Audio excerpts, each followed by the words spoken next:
It's really special being amongst you, and I know many of your faces, which makes me feel at home.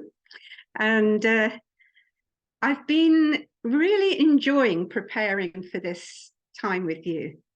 And it's been one of these subjects that I've thought about almost every day. And I've been just so blessed. So I'm very excited about being able to share with you the subject of being alive to God. That's my subject. And I don't know if you know a bit about my background. I used to be a primary school teacher. I had the privilege of having every year over 39 and 10-year-olds for every subject, every day for a year, which is amazing when you think how much time I had each academic year with these children. And I'm a biology major, so I'm fascinated by biology as a subject. And sometimes my passion for biology and the creation around us would also add to what I was teaching. And I always remember this one creative writing lesson. I'm trying to get the children to be creative in their writing. And I explained to them that we relate to the world around us through our five senses. Okay, I'm sure you're all familiar with your five senses, which of course are hearing, there's sight, there's smell, taste, there's feeling. Have I missed one out? Sight, sound, smells, taste, touch. Okay, the five senses. And I explained to the children that if you turned off like a switch, if you turned off one of those senses, you'd really miss it. So turn off your sense of sight, you're plunged into darkness. Your hearing, you're in a world that's completely silent. You turn off your taste and your smell, and food just tastes like cardboard. It's horrible. And if you turn off your sense of touch, I don't know if you've had the joy of going to the dentist when he's given you an injection, but your face will be as numb as anything. Imagine that all over you, the whole of you unable to sense, being able to touch anything. Now, if I said to you, okay, choose, if you had to lose one of these, which one could you maybe survive without? It would be tough. And I'm sure we'd get different answers. I'll tell you mine in a minute. But how about the other way around? Supposing I said to you, you're going to lose everything except one.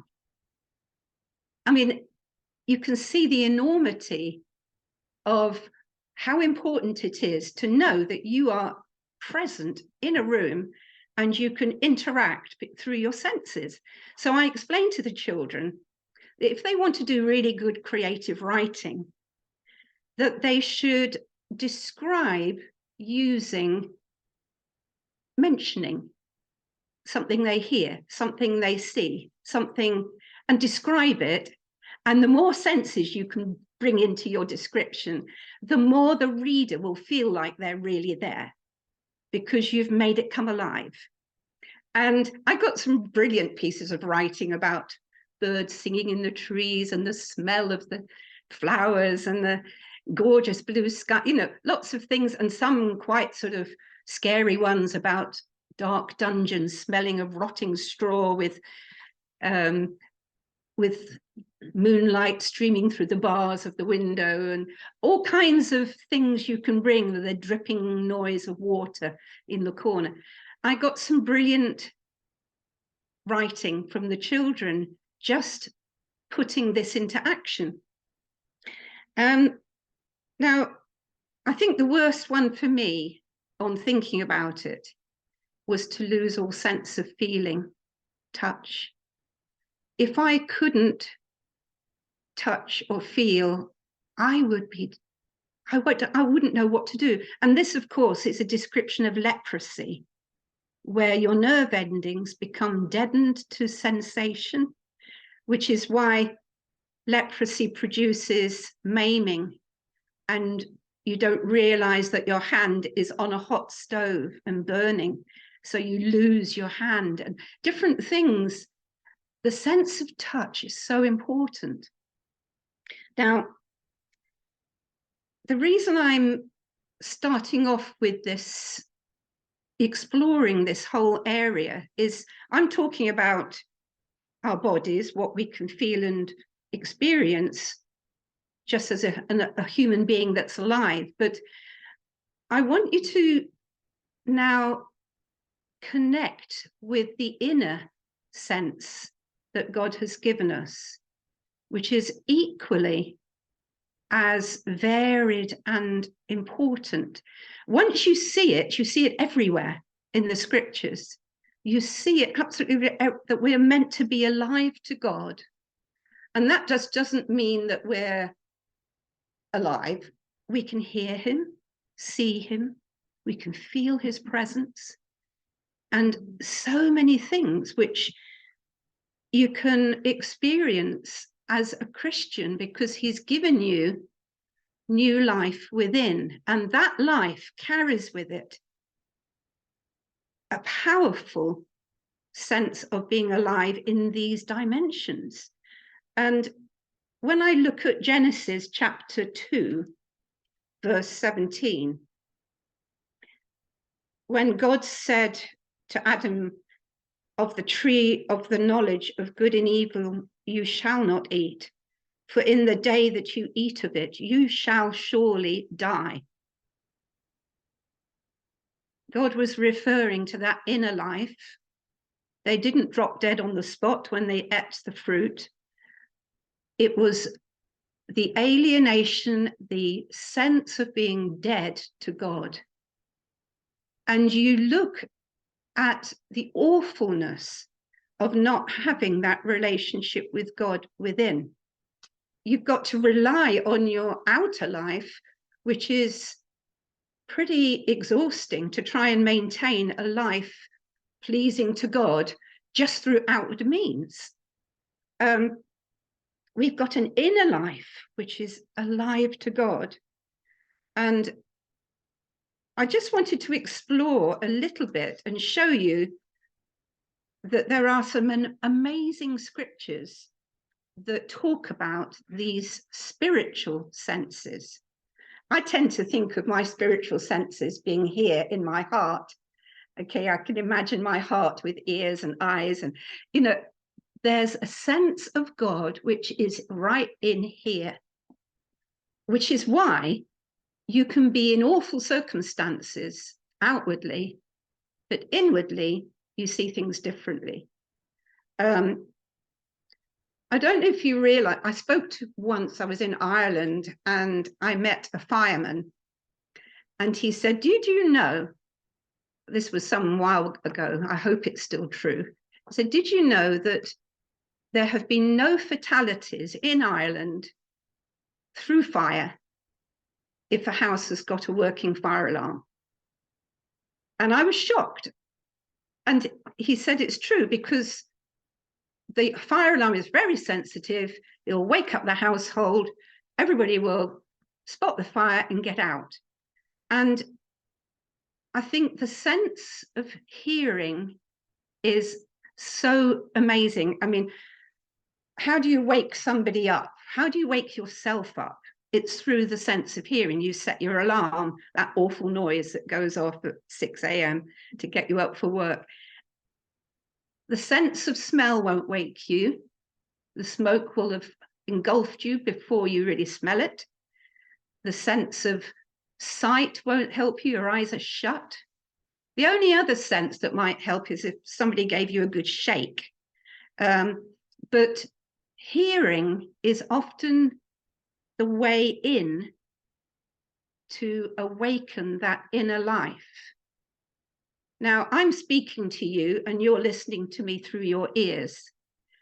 But what I hope and pray is that the words of Scripture, the words that the Lord brings alive to you go through your ears and into your inner ear of your heart. And don't you feel it sometimes when you hear a word that really touches you? You know that something inside has been made alive through that word.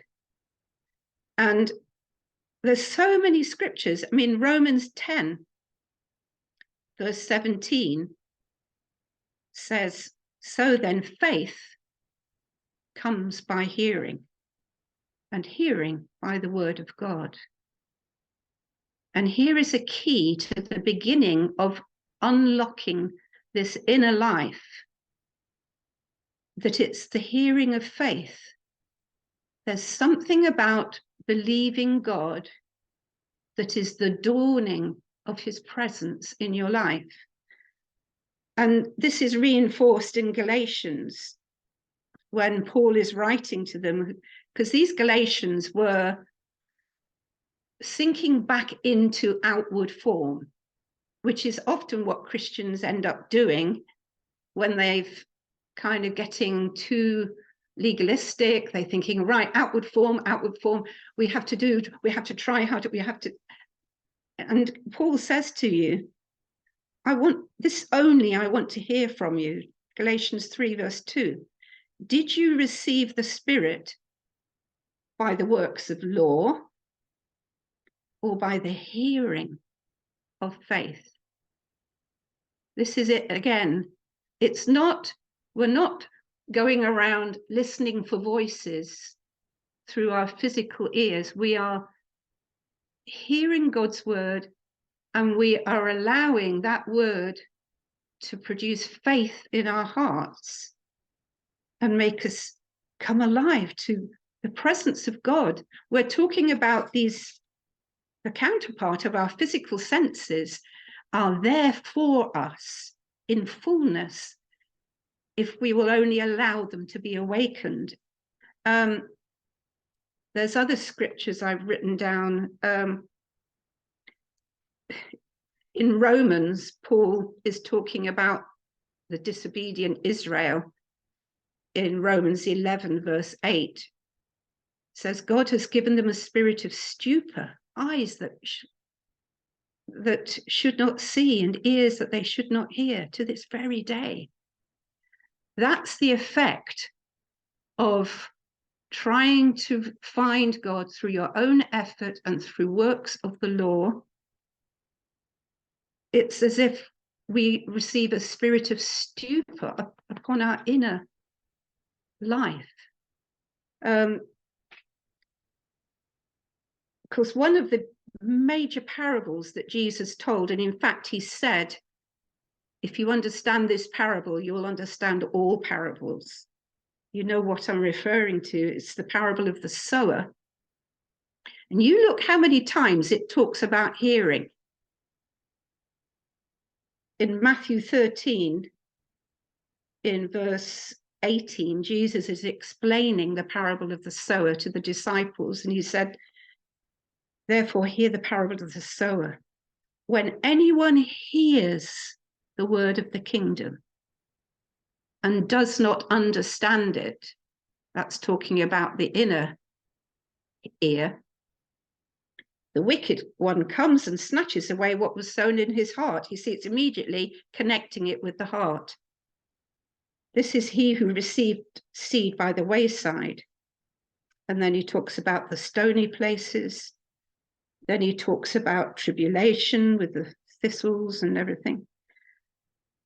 But if you go to verse 23,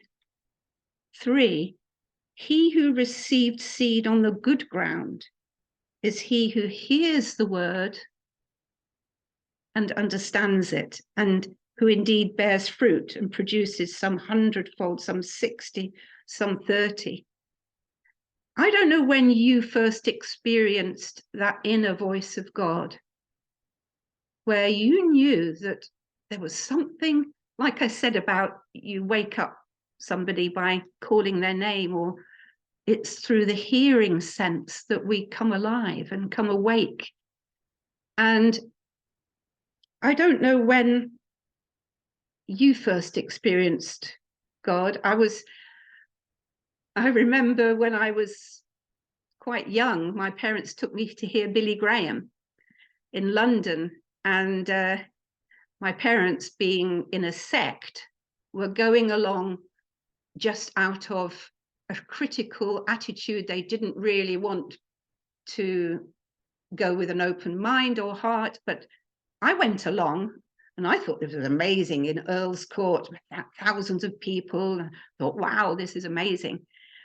And Billy Graham preached, and I think that was the first time I ever heard that direct word to my heart. And I loved it. Something came alive in my heart. And my parents wouldn't let me go forward. They said, no, we've only come to observe. And but I went home and I prayed on my bed and I said, Lord, I don't know what I heard today, but I give my life to you. That was the first little seed of faith that I received through the hearing, which went right into my heart.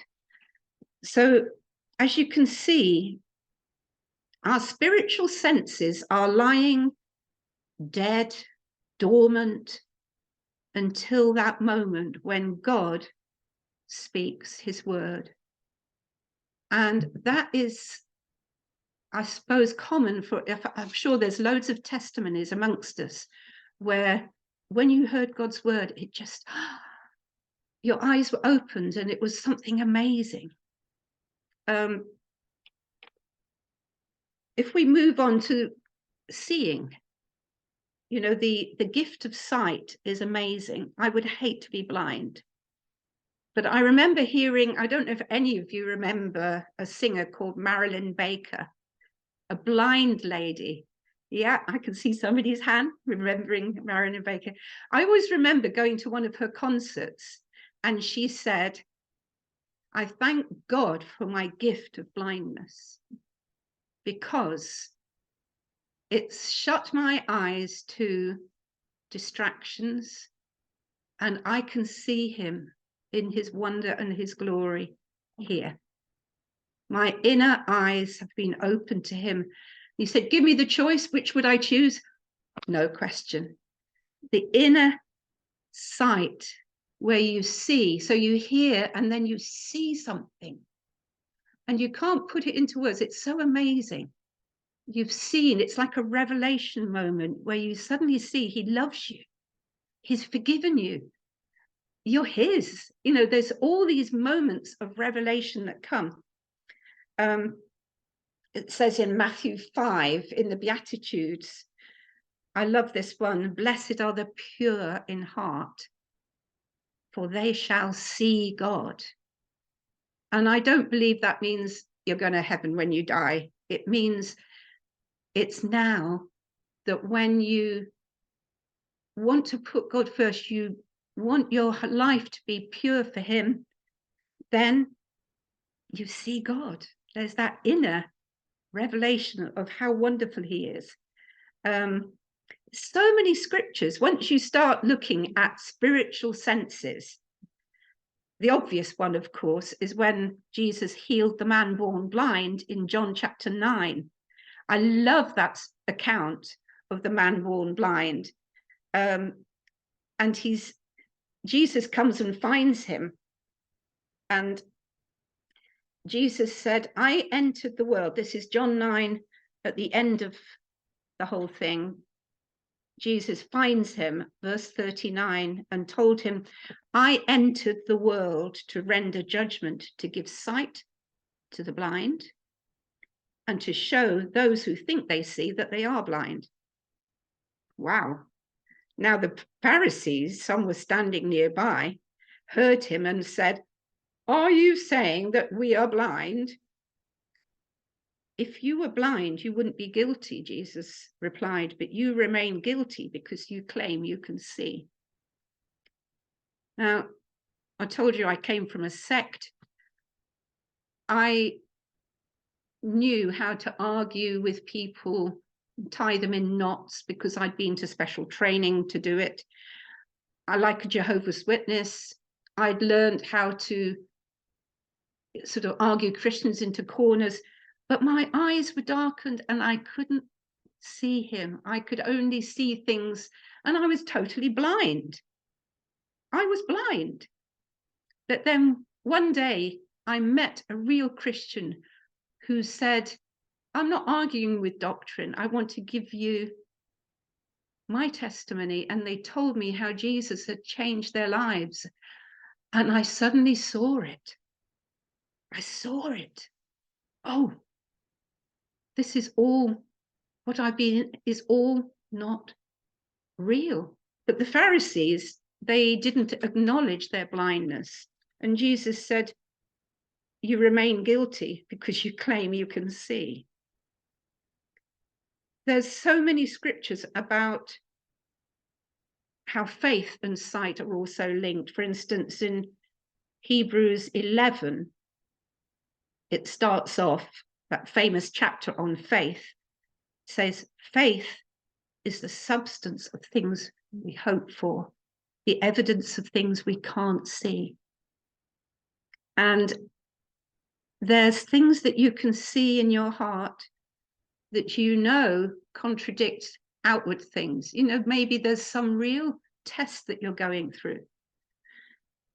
There's a really good example, and that's Peter walking on the water, for instance. There he was in the middle of this terrible storm with wind and waves crashing all around him. And Jesus was perfectly at peace walking on this storm. And when he saw with these eyes the wind and the waves, he started sinking. But Jesus grabbed his hand and said, oh, you have so little faith. Why did you doubt me? And I don't know what circumstances you are in, but my challenge to you is not to be dismayed by the wind and the waves of what you're going through. It might be health, it might be family members, it could be all kinds of things. But don't walk by this sense of sight. Walk by what God has given you in your heart, what he's shown you. The light that he shines on the wind and the waves is that he can say, peace be still. And in a moment it is. We have the one who calms the storm. And when we talk about being alive to God, being alive to Christ in our relationship and our walk with him, I believe he wants to develop these inner senses far more than feasting our eyes on beautiful scenery and, you know, excitement of music and all the other things, fantastic cooking for our senses. And it doesn't, it's fine if that's all you've got, but we've got something far more. And I know personally, going through certain things in our lives where we've had to really hold on to seeing Jesus, not what was going on. I have discovered the amazing peace that that can bring. I remember one particular day about 3 years ago where I thought everything was lost.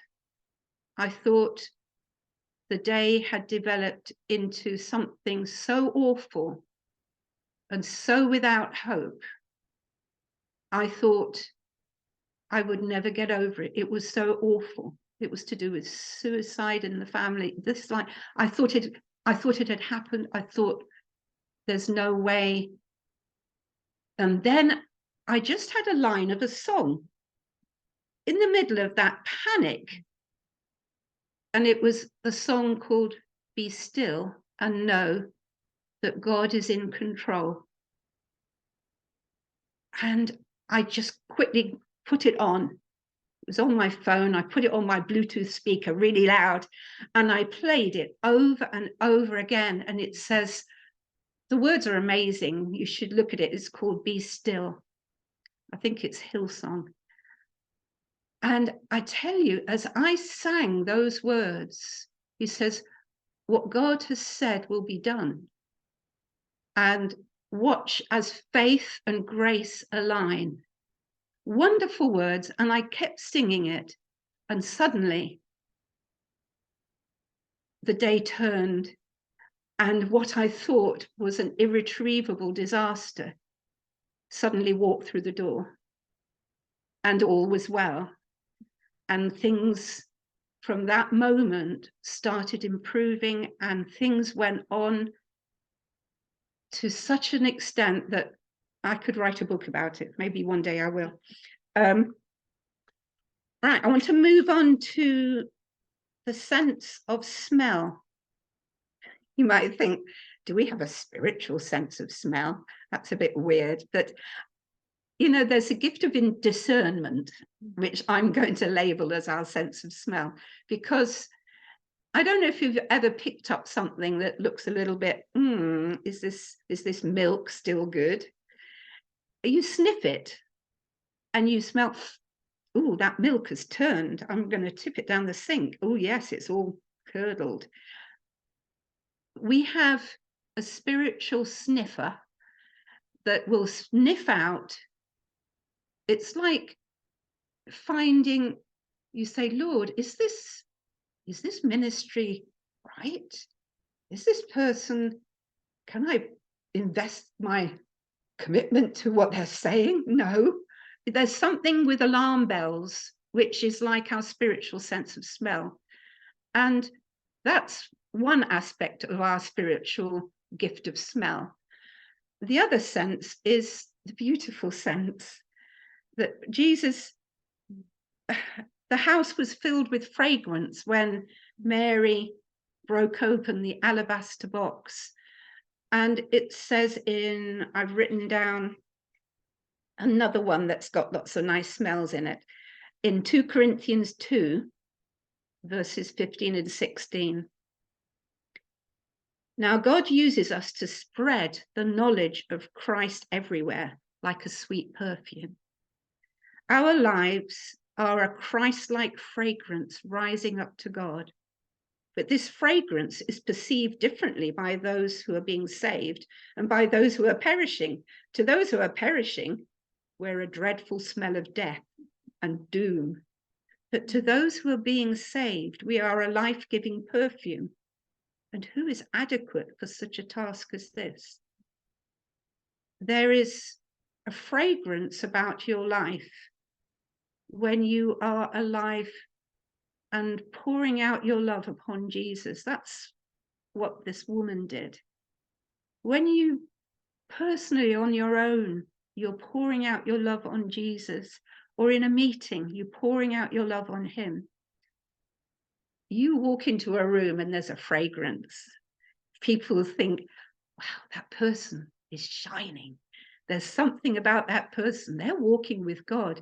It's a fragrance. And you know, the most alive person, of course, was Jesus himself.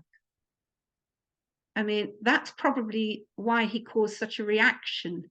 The Pharisees thought his fragrance was death and doom. They were deadened in their hearts. They had no awareness of who he was because they were stubbornly after the outward and after what they wanted and their pride and everything. I think, yeah, I'll tell you this. I don't know if I mentioned this before, but there's a beautiful thing that happened once. Some of you know our daughter who was struggling ended up in Teen Challenge rehab. And it was because she'd really come to the end of everything in her life. And this was about 3 years ago. And she found it a bit of a boot camp. I don't know if you're familiar with Teen Challenge. David Wilkerson started Teen Challenge. And I tell you, I love those guys because they brought Christ to my daughter and to many others. That she was in their hostel down in Wales, Hope House, and she nearly quit after 3 months of boot camp. She thought it was awful, and she said, "Please, can I come home? I'm fine now. I'll be okay." But we said, "No, you need to stick out the year's program." And she was so desperate, she ran up to the chapel and fell on her knees one day. Nobody else was there. And she said, "Lord, if you don't change me on the inside, it's over. It's over." And God came. He came and he filled her with a cleansing stream of his love, that she just stayed there worshiping. And for the next few days, they didn't have much spare time. It was, as I said, boot camp. Every time she could get away, she would run up and just start worshiping. And she always wrote things in her journal. And one day, when she was worshiping and just thanking God for doing something within, she smelt this beautiful smell. It was amazing. She loved it.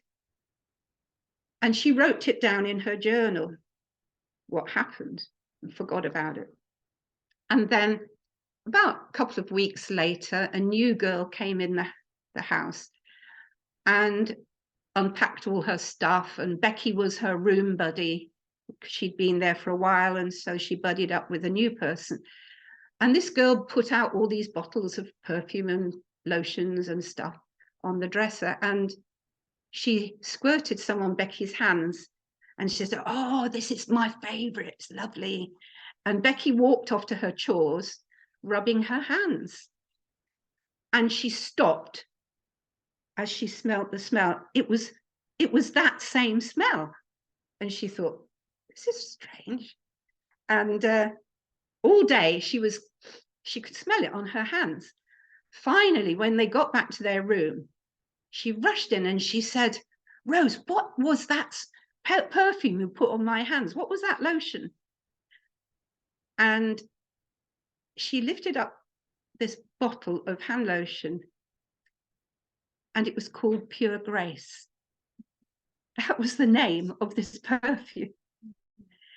And the Lord said to her in her heart, "This is the new fragrance of your life.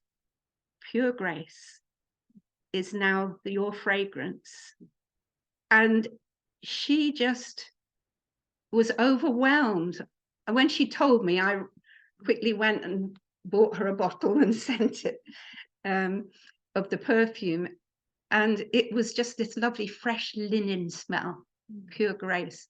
I don't know who makes it, but it just spoke so much that the Lord had given her that tangible, actually through this physical sense. She smelt something, but it was more than that. And now she's doing well. She's just started an MA in addiction counseling in Pennsylvania. And the Lord has turned around her life in such a wonderful way that I'm sharing these things with you because they are so important. If you're going through things, there are things for you in this inner life far more than we realize. And I want to encourage you to, in the middle of darkness, in the middle of despair, the Lord is giving you all these faculties to live for him and be alive to him. And all the rest comes second.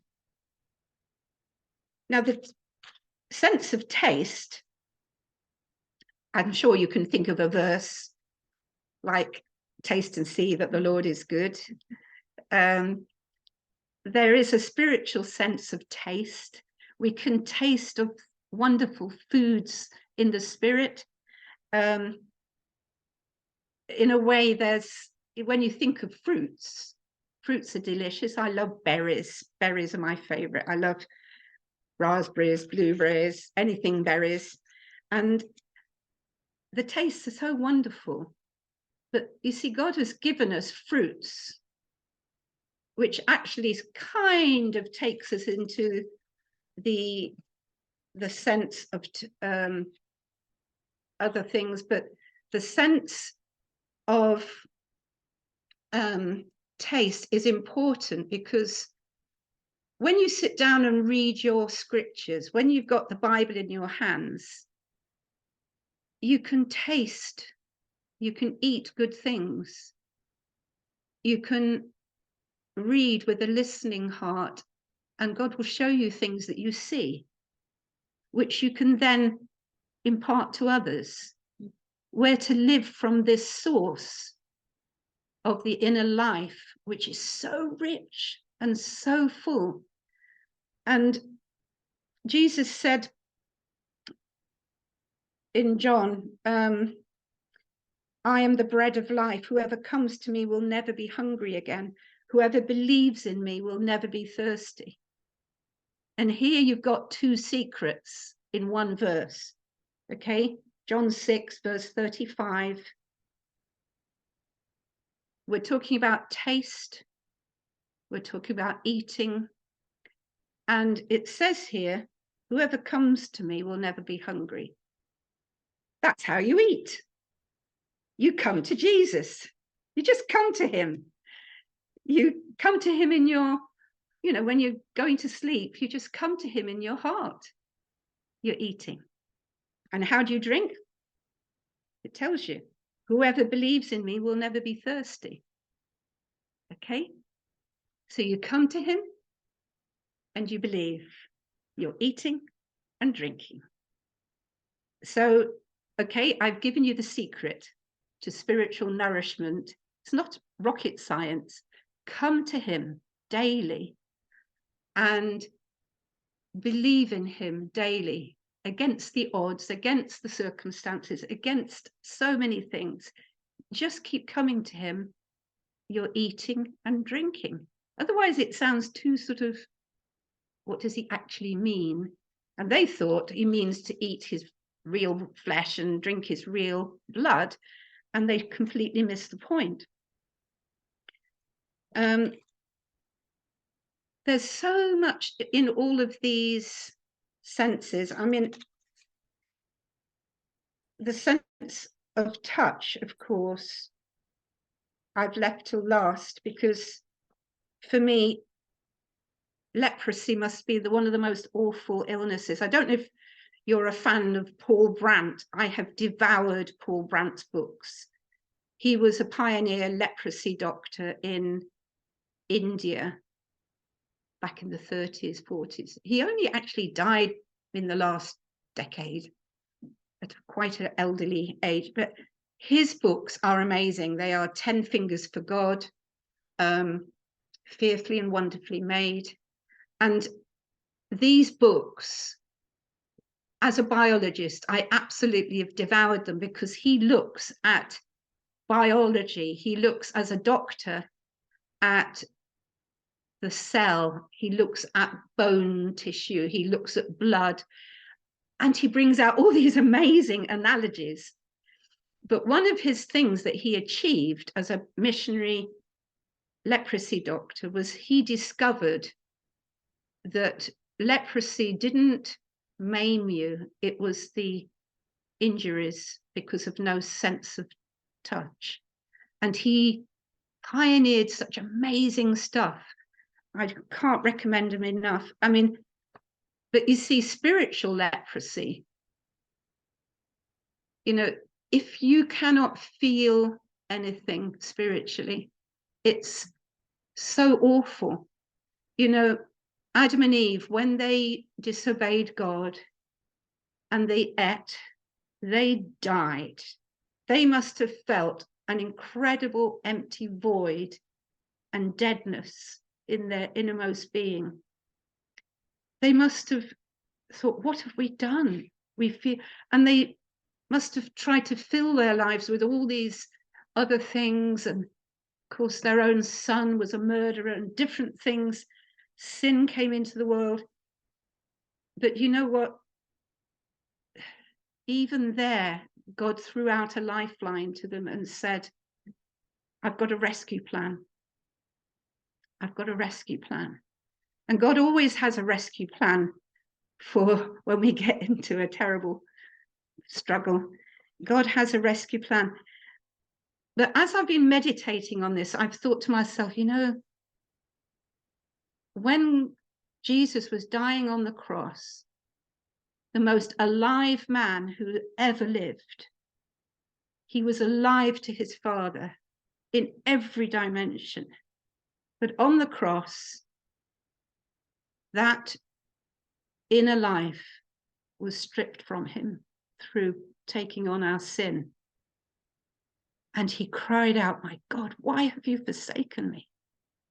That awfulness of the absence of undiluted fellowship with his Father was taken away from him for those 3 hours of darkness. He took all of our sin in order to deal with it and to give us the amazing gift of an inner life that is alive to God. You know, I think one of the most amazing things is that when you get hold of this and realize, yeah, I have received him into my heart, that means I can feel him, see him, hear him. All these things are at my disposal. So what are you doing? Why are you wasting time thinking, oh dear, I'm not good enough? Rubbish. He has paid the price for us to be totally in fellowship, not through our own works, but we are totally made alive to be in fellowship with him. And sometimes, particularly as I was thinking about this subject, ready to speak to you, I'd sometimes go to bed at night and just enjoy feeling his presence, so much so that I wouldn't be able to sleep. I would just be so full of joy and glory and excitement that here I was just in his presence, and I didn't have to say anything, do anything, plead anything. I'm his. And I think looking at this subject has helped me to see what it means to be spiritually alive. In our walk with God, we must not allow anything to rob us from that. I think, I don't know if Bob knows this song, Open the Eyes of My Heart, Lord. I want to see you. That song sums up basically, you know, this is our prayer. You can change it to every sense if you like. Open the eyes of my heart, open the ears of my heart, open the sense of your perfume and your grace and your love. It's all for you to have. And I am so thrilled to have shared this with you. That's been, I suppose, a game changer for me when I discovered the beauty of Jesus and how he wants to be close to us. It means that you can be in, as I said, in totally awful circumstances. Like Corrie ten Boom, I just read you a couple of sentences. When Corrie ten Boom was with her sister Betsy in Ravensbrück concentration camp, they were cold with their ragged dresses, made to come out at 4 a.m. for roll call, with the cruel guards and the gas chambers. And they walked out into the cold, and the presence of God just drew near to them. And Betsy, her sister, exclaimed, "Isn't this a bit of heaven?" Lord, this is a small foretaste. One day we'll see you face to face. But thank you that even now you're giving us the joy of walking and talking with you. Isn't this a little bit of heaven, said Betsy, in that place? It's absolutely wonderful. So I wonder whether we could sing this song together as a prayer. Okay, and thank you for finding it, because I think the Lord's spoken to me through this, and I pray that he's touched you too. Open the eyes of my heart, Lord. Open the eyes of my heart. I want to see you. I want to see you. Open the eyes of my heart, Lord. Open the eyes of my heart. I want to see you. I want to see you high and lifted up, shining in the light of your glory.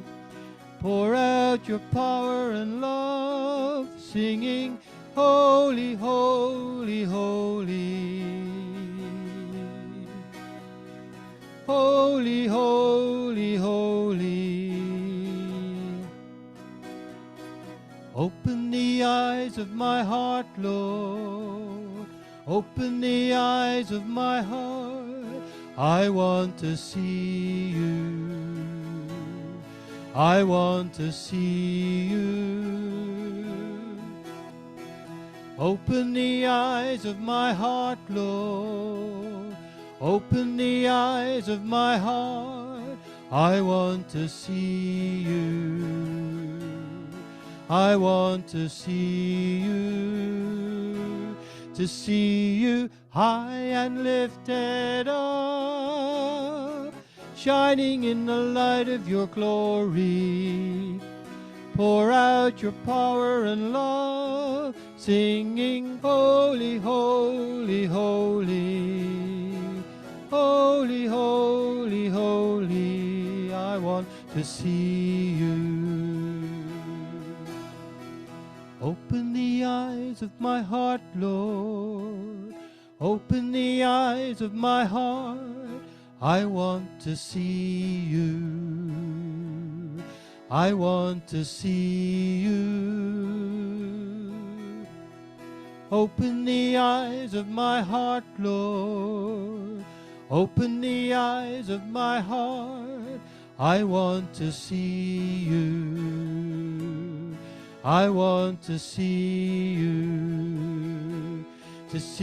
you high and lifted up, shining in the light of your glory. Pour out your power and love, singing, holy, holy, holy. Holy, holy, holy. I want to see you.